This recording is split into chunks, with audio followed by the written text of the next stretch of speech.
Les pido que tomen asiento, por favor, y que abran sus copias de la palabra del Señor en Hechos, capítulo 2.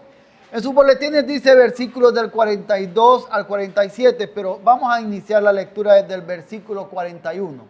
Entonces, Hechos 2, del versículo 41 al 47.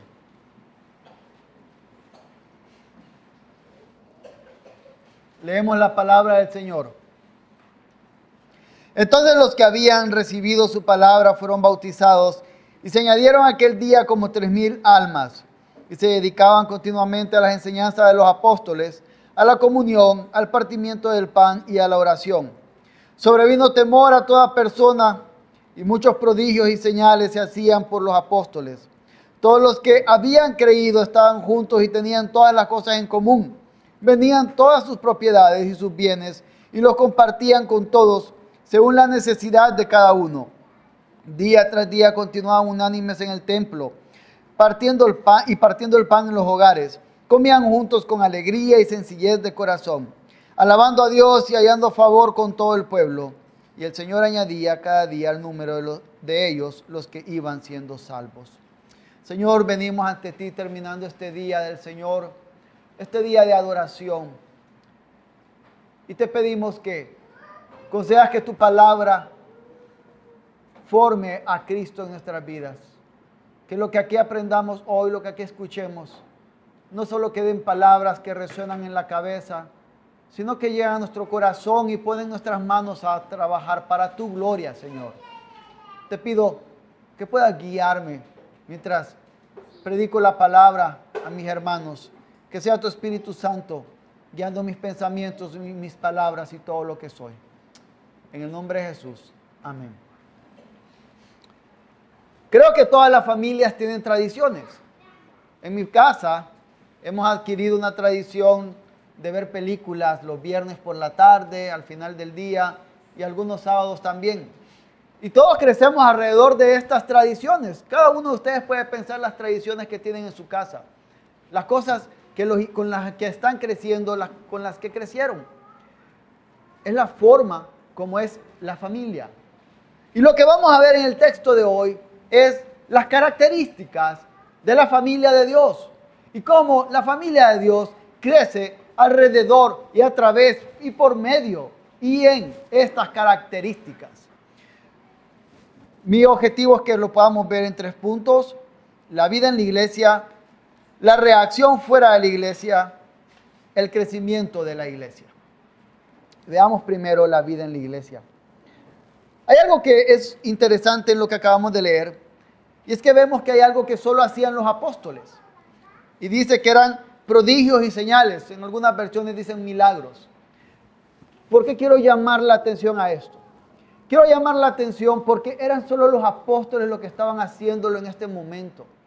Eran estos que eran los delegados, los enviados por Jesús para establecer el fundamento de la iglesia.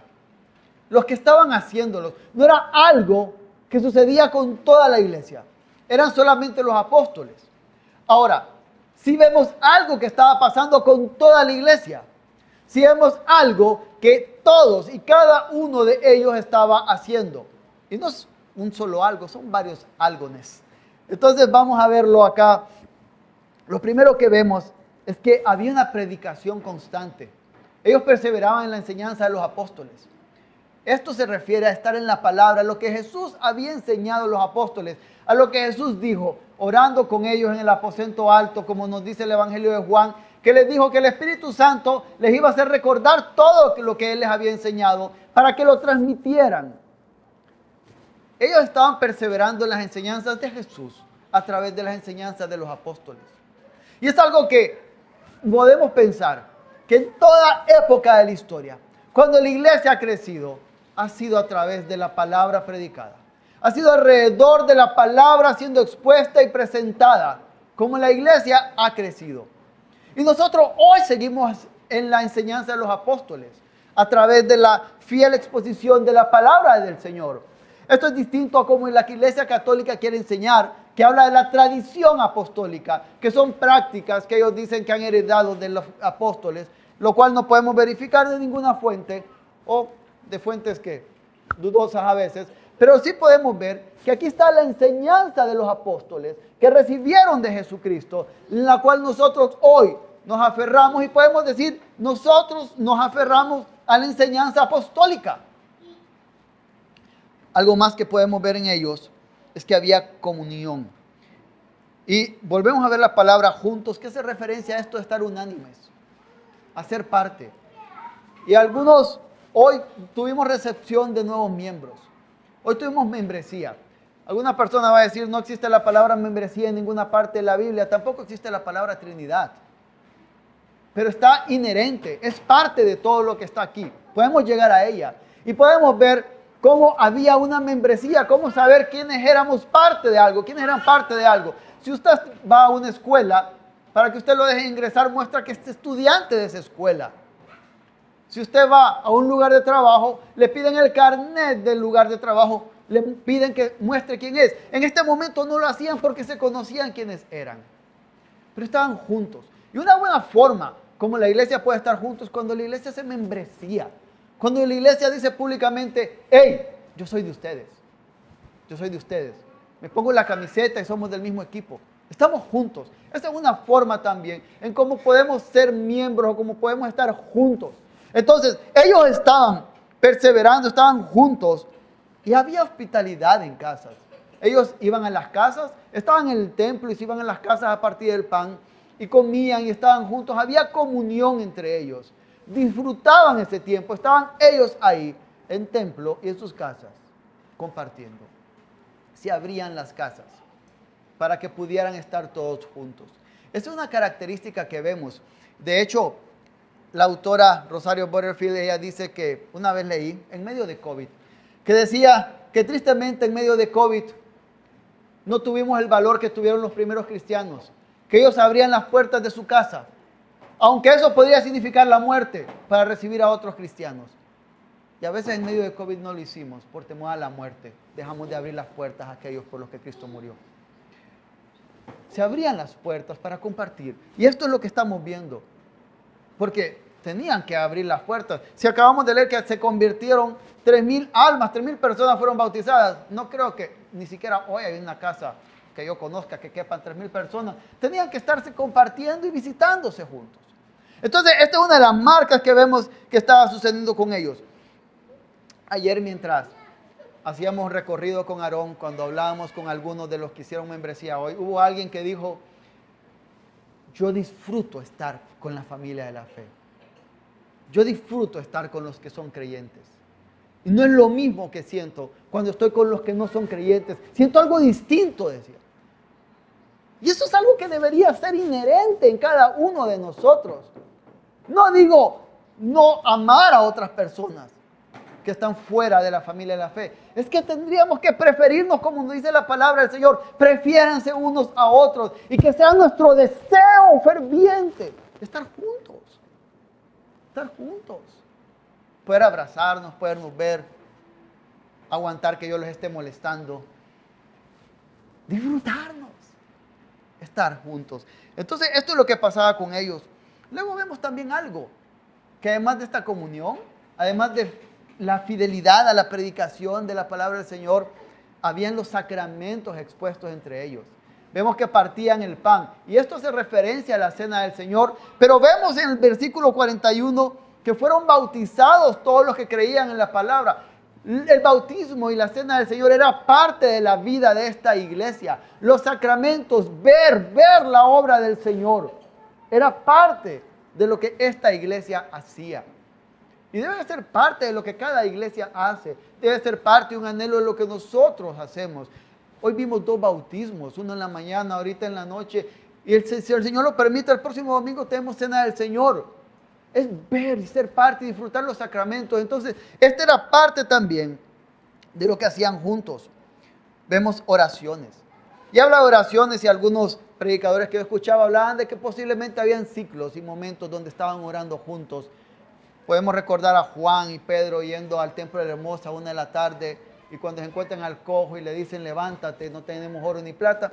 Podría ser que tenían momentos para orar, pero ya sea que fueran programados o no, había oración en ellos. Como iglesia estaban orando juntos. Era una marca de esta iglesia.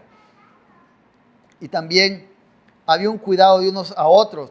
Y vendían las cosas que tenían y las compartían. Y hay quien, y lógicamente dice, es que ese es el comunismo y ahí inició el comunismo. Es una locura.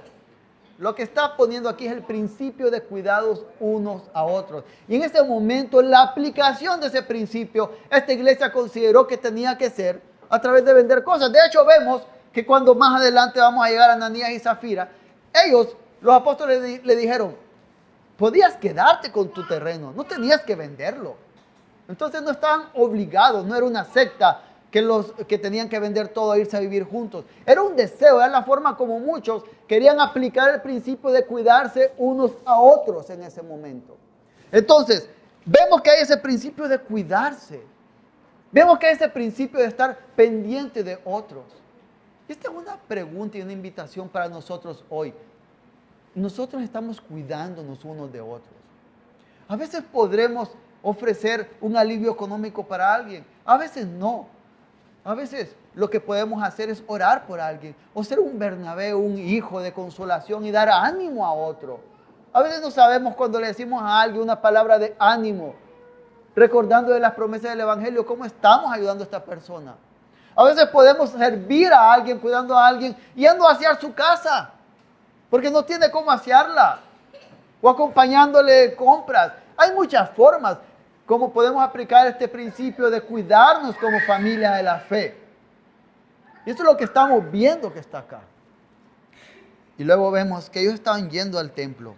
Había una adoración. Había adoración constante. Ellos estaban llegando al templo.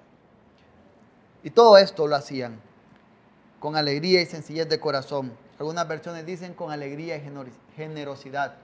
Ellos lo hacían contentos. A veces es difícil, ¿sí?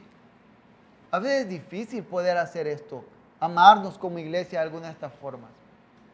Y a veces sí es difícil levantarnos un día del Señor y venir a adorar y ser parte de los sacramentos. A veces es difícil porque el cuerpo duele. ¿A cuántos no les duele el cuerpo? Solo los niños quizás, ¿no? Algunos sí. ¿Cuántos no nos despertamos con una preocupación que va a estar ahí al final del día y seguir al siguiente día? A veces es difícil, pero el Señor nos muestra cuán gozoso puede ser esto, porque ¿saben qué sucede?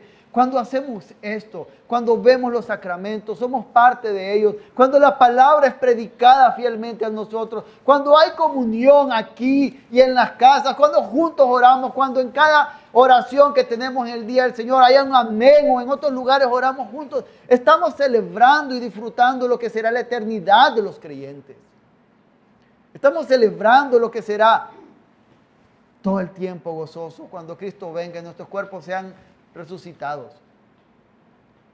Estamos, como a veces decimos, y no es solo un cliché y una frase sin sentido, probando un pedacito de la eternidad cuando estamos haciendo esto. Y era algo sencillo que estaban haciendo. A mi esposa le gustan mucho las plantas y a mí antes no me gustaban y ahora me han gustado por ella. Antes no me gustaban las sopas, ahora por ella también me gustan las sopas. El efecto de la esposa. Y una de las cosas que yo he aprendido a veces es que a quienes les gustan las plantas siempre andan buscando un nuevo abono o nuevas cosas que hacer. Pero si nosotros vemos las plantas afuera, el Señor utiliza agua y sol para que crezcan. Cosas sencillas, ¿verdad? Cosas sencillas. Y esto que acabamos de ver, parece algo, qué sencillo eso. ¿Sí? Son cosas sencillas pero poderosas que el Señor establece y espera ver en la vida de la iglesia. Ahora, ¿qué pasaba cuando estaban haciendo esto? ¿Sucedía algo? Sí, esto nos lleva a nuestro segundo punto, la reacción fuera de la iglesia. Vemos dos cosas que está sucediendo aquí. Primero vemos que como respuesta o ligado a los prodigios y señales que hacían los apóstoles había temor y asombro, o asombro, como quieran ustedes usarlo, pero se refiere a un asombro. Ese temor que, wow. Es probable que también se asombraran por ver la vida de la iglesia. Pero vemos el versículo 47 que dice que había favor de las personas que veían esto. Es favor, es respeto. Los de afuera veían cómo actuaba esta iglesia y decían, ¡Wow! Increíble cómo estos están actuando. No siempre es así. Más adelante vemos que son perseguidos.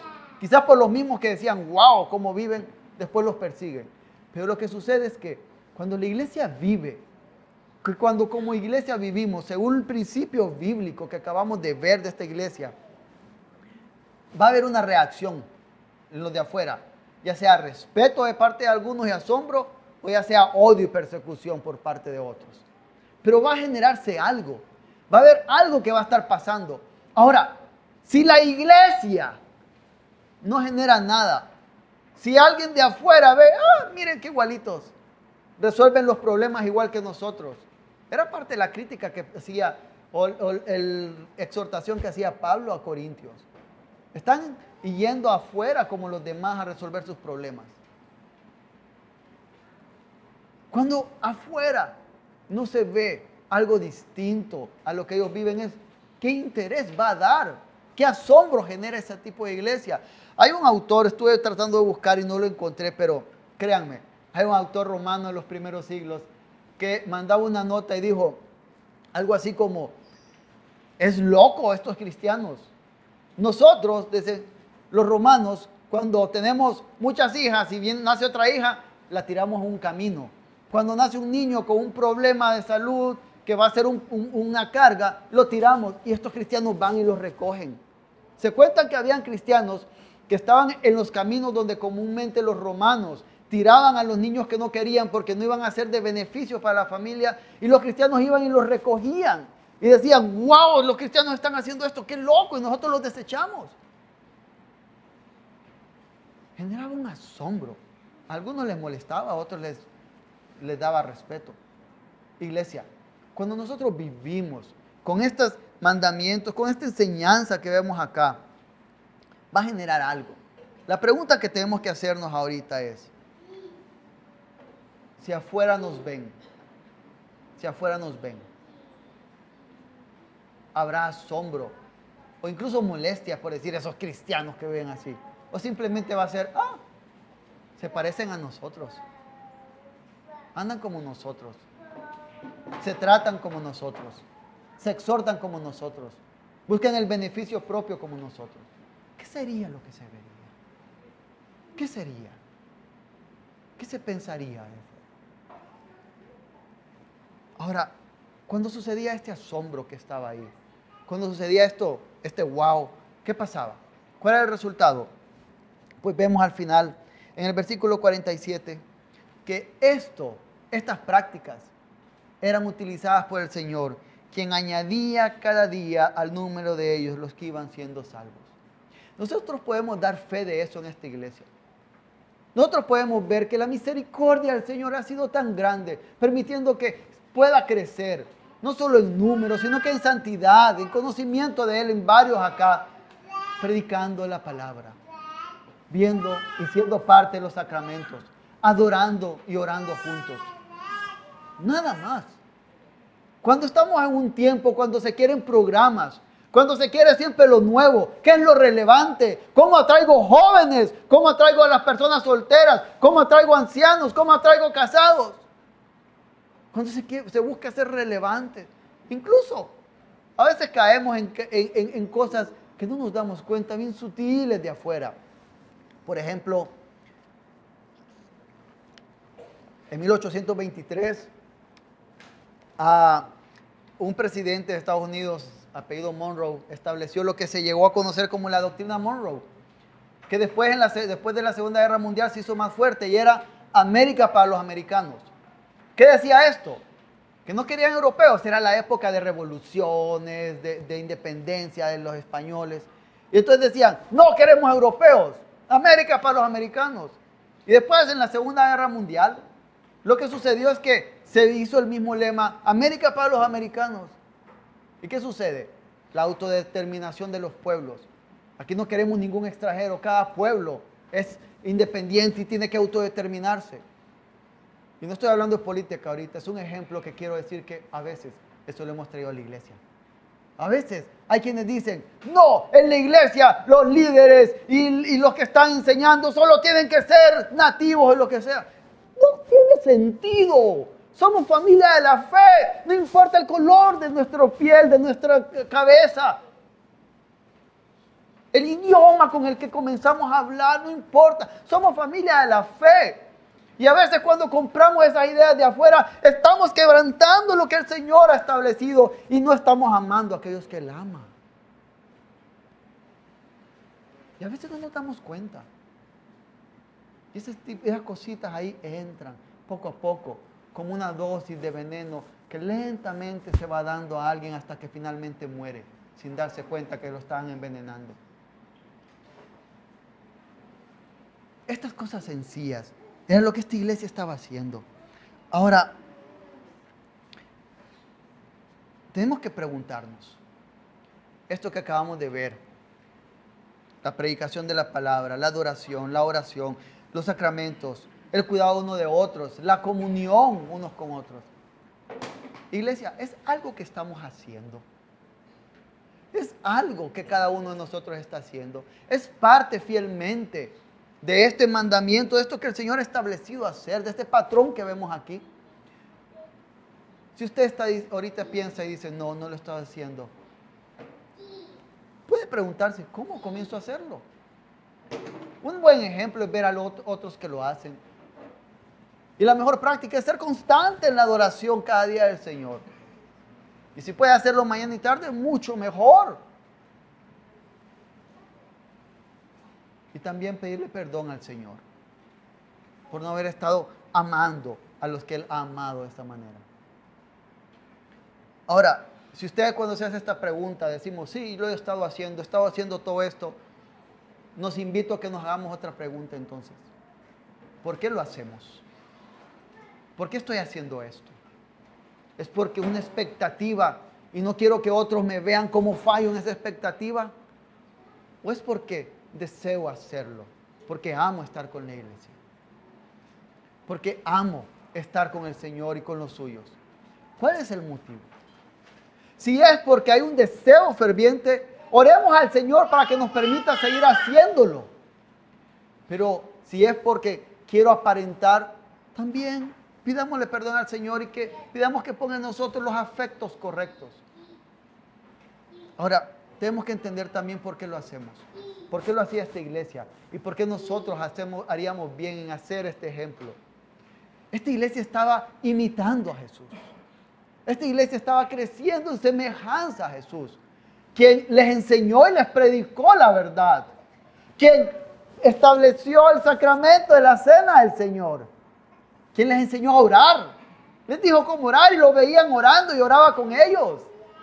Aquí también Lucas, cuando leemos Lucas, estuvimos predicando Lucas hace un tiempo, es el evangelio que registra un montón de veces a Jesús comiendo con otras personas en casas. También era un patrón que el Señor tenía. Y si hablamos de la compasión y misericordia, del cuidado por otros, de decir, tengo compasión por ellos, hay que darles pan, pero sobre todo, lloró Jerusalén, Jerusalén, pero aún más, se entregó por nosotros. Es por Él que esta iglesia lo hacía. Y es por Él que nosotros hacemos bien cuando seguimos este patrón de esta vida en comunidad. Si usted es creyente y no lo ha estado haciendo, pídale perdón al Señor y pídale que le ayude a vivir de esta forma. Y si lo estaba haciendo, gócese y pídale al Señor que lo mantenga ahí. Pero si usted no es creyente y a veces escucha, esta gente se reúne y después toman café acá juntos. Y después van a un lugar y cuando van en la calle se miran, saludan y se alegran. Y yo no tengo eso con nadie. Venga a Cristo y sea parte. Venga a Cristo y sea parte de esto, que parece loco, sencillo, pero poderoso, usado por el Señor. Algún día cuando yo muera, mis hijos tal vez van a contarle a sus hijos. Veíamos películas en las noches, los viernes y los sábados. Pero, ¿no será mejor cuando nosotros muramos que nuestros hijos digan cómo nos amábamos en esta iglesia? cómo predicábamos y recibíamos la predicación, cómo había comunión y cuidado, cómo éramos familia. Será mucho mejor que recordar un evento familiar o una costumbre familiar. Así que, iglesia, pidamos al Señor que nos ayude a perseverar en esto. Y si usted no es creyente, venga al Señor y sea parte de esto. Sea parte de esto, que va más allá de esta vida, va hasta la vida eterna. Oremos. Oh Señor Dios, qué bueno es poder recordar y poder ver cómo tú has establecido estas formas como tu iglesia de manera sencilla vive, pero no son sencillas solamente, son poderosas y son usadas por ti para el crecimiento de esta iglesia, fuera de programas, fuera de actividades, fuera de muchas cosas que pueden ser buenas, pero la sencillez de vivir como iglesia, de vivir bajo tu palabra, es lo que utilizas tú para que los tuyos vengan cada día a ti, en la familia de la fe. Oh Señor, te pedimos que si hemos estado fallando en vivir como iglesia, nos ayudes para vivir como iglesia, para ver este patrón que tú mostraste en Cristo. Señor, y si hay alguien que no te ama aquí, alguien que no ha puesto su esperanza en Cristo y que se siente solo, que siente que no tiene amigos, que siente que todos están lejanos de él o ella, que pueda venir a Cristo y ser parte de una familia de la fe y disfrutar esto que va más allá de cualquier entendimiento humano, esto que se disfruta porque se origina en el mayor vínculo que puede tener, que puede existir, que es Cristo Jesús y su sangre derramada en la cruz. Oh Dios, todo esto te lo pedimos en el nombre de Jesús. Amén.